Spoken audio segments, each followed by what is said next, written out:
Yes, sir. Before you call the case you think I might be here on, I've had a chance to talk to Miss Seeley. She was in the MIDC waiting room, and I explained the charges to Miss Seeley. However, she would like to know under which jurisdiction I operate. I've explained that I'm a criminal defense attorney and I don't operate under any jurisdiction, so I don't think she's seeking the services of an attorney at this time, and the court may like to speak with her. Thank you, Mr. Batar. You're welcome, Judge. These are 23HR 0457A, B, and C. These are Huron Township versus Bonita Seeley. Ms. Seeley, were you able to hear Mr. Batar just now? Oh, first of all, are we on the record? Yes, ma'am.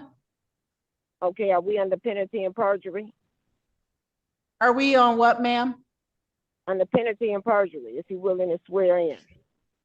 I'm sorry, ma'am, I can barely hear you. I said, is everybody willing to swear in under penalty and perjury? Ma'am, we're not taking testimony as of yet. Today is the day and time scheduled for the pre-hearing and adjourned arraignment pretrial in these matters. It still has to be placed on a record. He still has to be put under penalty and perjury because he's swearing to an alleged crime against him and holding me accountable. So even though this is just a hearing, it still has to be put on notice for the public. Before we even get into the facts of this case, let's talk about what you're really watching here, because this isn't just a routine traffic matter. This is a perfect storm. On one side, you have the court, structured, procedural, and governed by statutory law. On the other side, you have a defendant who believes none of those rules apply to her. Add in sovereign citizen ideology, sprinkle in a heavy dose of Karen energy entitlement, and drop it all into a courtroom. That's how you get absolute chaos. From the very first seconds. You'll notice the warning signs: fixation on jurisdiction, refusal to answer direct questions, and a belief that asking the right magic words will somehow collapse the entire legal system. These cases always follow a pattern: endless circular questions, accusations of due process violations, and a complete rejection of basic courtroom procedure. But what makes this case different is how far it's already gone.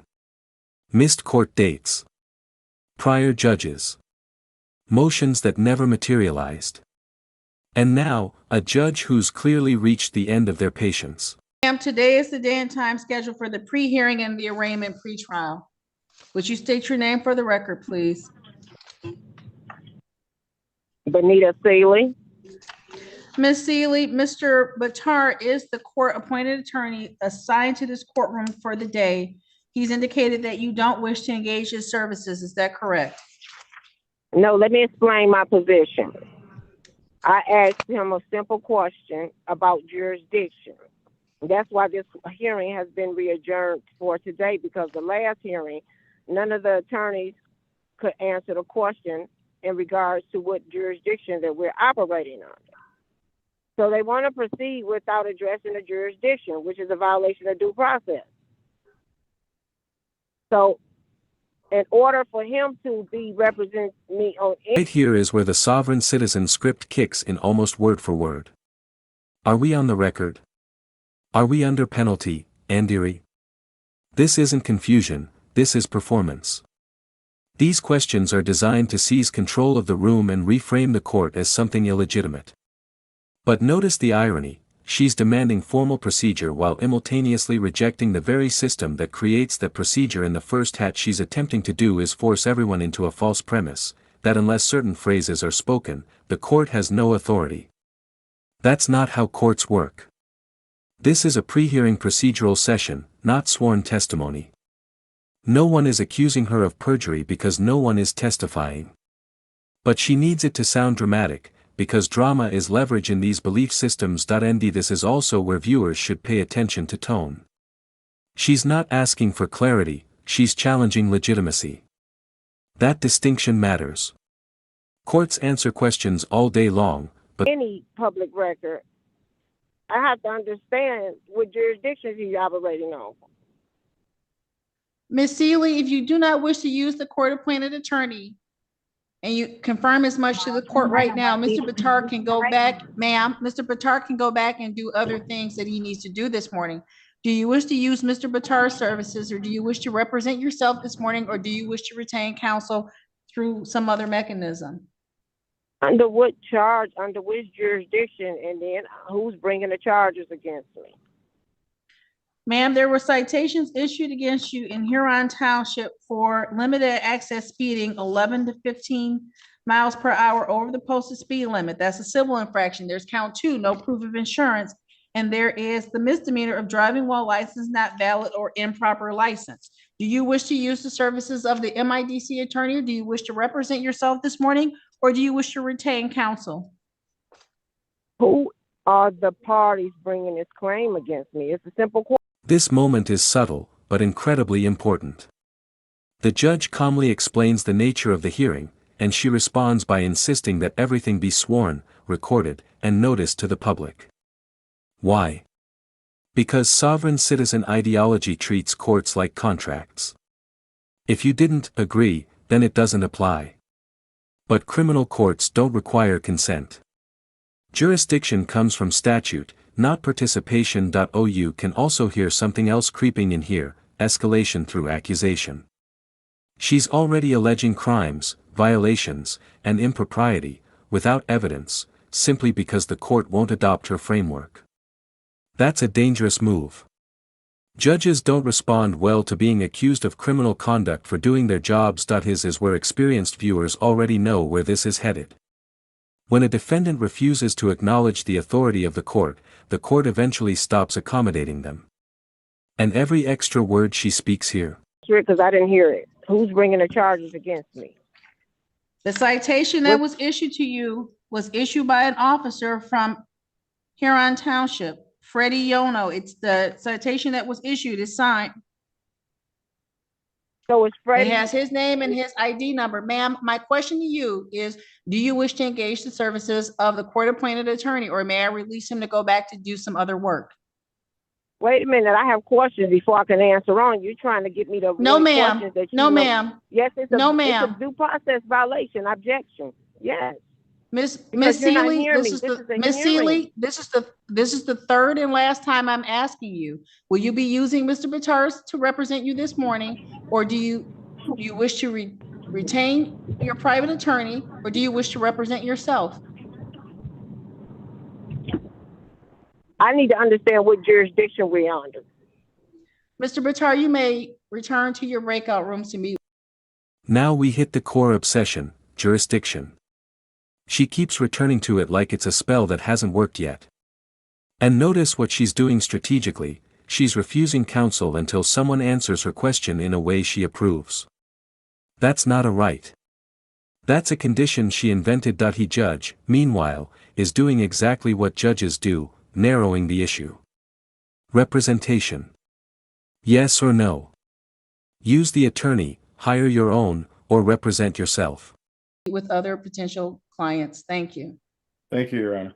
Your Honor, if I Ms. may, Seeley, do you intend to represent, I'm sorry, Ms. Foley Carter. I just want we started this case back in July. Ms. Seeley attended her first pretrial. She demanded that the case be dismissed. I declined. I asked that the case be set for a bench trial. Ms. Seeley objected, and Magistrate Hinman advised her to file a motion stating her objection. Since then, she asked Judge Green for her oath of office and then didn't appear for the court dates before Judge Oakley. So this case has been going on for quite some time with no resolution.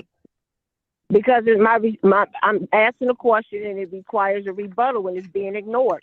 You cannot violate the due process. This is a hearing, and any questions that I have needs to be answered. You don't get to sit in the capacity of government and ignore the questions that the people have. Someone's bringing a claim against me, and my only question is, are we dealing in a commercial or a common law, also known as a record of law, court?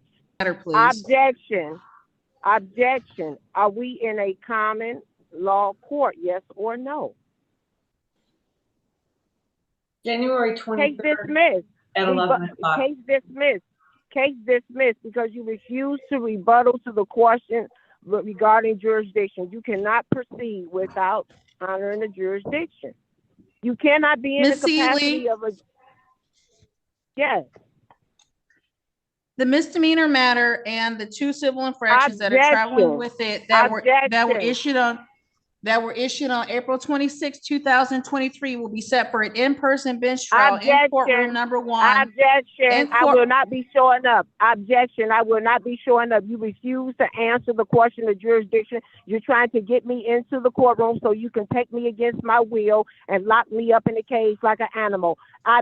Those are the only options. Courts don't pause proceedings indefinitely while defendants conduct philosophical debates about the nature of law.Nd. This is where many self-represented defendants sabotage themselves. By refusing legal counsel on ideological grounds, they strip themselves of the one person who could actually protect their interests. The court isn't confused. The prosecutor isn't confused. The only person being harmed by this strategy is her. Called the state of Michigan. You have no jurisdiction. You are an attorney. You work for a corporation. You are in a municipal capacity. You have no authority. You call yourself government. Your position is a public servant. Miss I am the Seeley, objection. Miss Seeley, No, you cannot proceed as an attorney. Objection. I will not be showing up in court. I will appeal this matter. Objection. There is no question pending to you, ma'am. This court will be muting you at this time because this court. The court has muted Ms. Seeley as her responses are not responsive to the matter that is before the court.